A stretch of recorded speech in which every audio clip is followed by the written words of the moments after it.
thank the gentlelady from Illinois and yield 5 minutes to Mr. Bob Good from Virginia. Thank you, Mr. Chairman. Again, thank you to our witnesses here.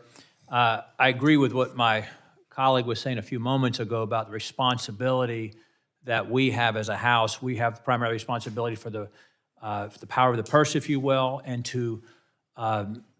we have responsibility to protect the ability of the federal government to borrow when necessary and to pay our debts, obviously, which is always absolutely necessary. And I would submit that a default will take place. A default will take place when we can no longer borrow, when we can no longer sell our debt, or when we can no longer make our payments. And so I would go to Mr. Walker, help us with that. When would we begin to reach that, do you foresee, when we would have difficulty borrowing, selling our debt, and/or making our payments on the debt? First, only God knows, and God's not telling us. But let me touch on your issue. There's a lot of disinformation and misinformation going around about the debt ceiling, okay? First, it's failed. It needs to be replaced with a debt-to-GDP approach, okay, which can succeed and has in other countries. Secondly, there's only one thing guaranteed by the Constitution of the United States financially. One thing, and that's debt and accrued interest on the debt. Nothing else is guaranteed. Social Security, Medicare, those are important, they're not guaranteed. If I may interject, that's the only thing that's really mandatory, right? Right. Secondly, as long as the Social Security and Medicare trust funds have bonds in them, then you can pay benefits on a timely fashion. And they do have bonds in them. Why? Because they are closely held debt, they are counted in the debt ceiling. So if you need cash, you end up just converting from intragovernmental bonds to bonds held by the public. It doesn't change the debt ceiling a dime, all right? So A, we're not going to default on our debt. We can't because of the Constitution. Secondly, we can pay Social Security and Medicare benefits, but you can't pay other things in a timely manner, all right? And if the Treasury says that they haven't been able to prioritize, then they better read the Constitution, okay? That's their job, okay? So you will have to make tough choices. Things won't get paid on time. But the bottom line is, we're not going to violate the debt ceiling.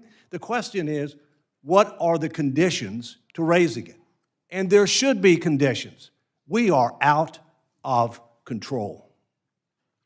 Yeah, the American people should be greatly concerned at the incompetency or perhaps the unwillingness to recognize the situation that you just described. To your point, we had the budget director, which is a funny term to apply to this administration. We had the budget director here just recently for our last hearing. And to what you were speaking about earlier, Mr. Walker, I asked her, do you know what our percent to GDP, debt to GDP is? And she did not know. She said it was 90-something%. When I asked her, after I told her it was about 125%, and I said, when is the last time we were at that level of debt to GDP? She did not know, so I had to tell her that it was some 80 years ago at the end of World War II. And obviously, how would we absorb a crisis like that? How would we react to a crisis like that? How would we fund a real threat to the country when you come in with 125% of GDP? That also said, to the point you just made a moment ago, I led a letter to Janet Yellen, Secretary of Treasury, asked her, what is her plan to ensure we don't have a default, to prioritize payments, to prioritize spending? And she could not or would not answer that with the letter that she sent back to me. So Americans should have great concern about the incompetency or the lack of ability to recognize the problems that we do have. I want to move to Mr. Hodge for a moment. The president's budget assumes an inflation rate of 2.4%. You know, we're currently in the range of 6%. When you come out with a unprecedented $7 trillion budget, spending about $20,000 per American citizen just in a year's time, and projecting a $2 trillion deficit the first time, is there any reason to believe that might bring down inflation? Oh, goodness, no. Yeah. Can you speak to how we got to the inflation that we have and what the president's proposed budget might do to inflation? Congressman, over the next 10 years, the president's budget is proposing to spend $82 trillion.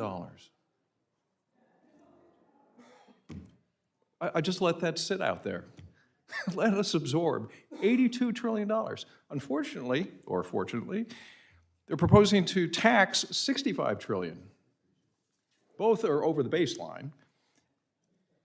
These are breathtaking. I was here 30 years ago when John Kasich was chairman, saying exactly the same thing, but the deficit was only 200 billion, a pedestrian 200 billion.